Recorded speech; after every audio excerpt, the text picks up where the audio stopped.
¿Cuáles son los objetivos de la realización de estos talleres? Bueno, principalmente se empieza lo que es un proceso de formación a comunicadores sociales por el trabajo que estos realizan y la importancia en la cual ellos dan a conocer lo que es la problemática de la violencia contra las mujeres. ¿Podrías hablarnos de fechas y departamentos que se están trabajando?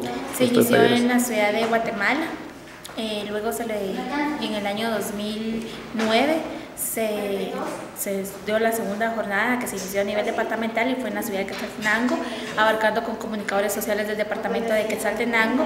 En el año 2011 se trabajó con algunos comunicadores sociales del departamento de Huehuetenango y este año se volvió a retomar con comunicadores comunitarios y otros comunicadores que no estuvieron en la capacitación anterior en los departamentos de Huehuetenango y de aquí de Quetzaltenango. Cuéntanos un poquito de los temas que se van a estar tratando en general. Bueno, en general empezamos con lo que es la conceptualización de la violencia contra las mujeres, que los medios de comunicación conozcan por qué hablamos de violencia contra las mujeres y cuál es el origen de la misma. Luego dándoles a conocer todo lo que es la normativa legal aplicable a la misma.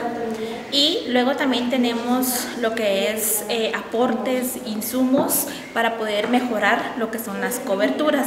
Esto a través de definiciones, ¿verdad? Las cuales deben de utilizarse. También vamos a dar ejemplos de algunos lenguajes que son mal utilizados y pues que no se deben de utilizar dentro de esta problemática de la violencia contra las mujeres.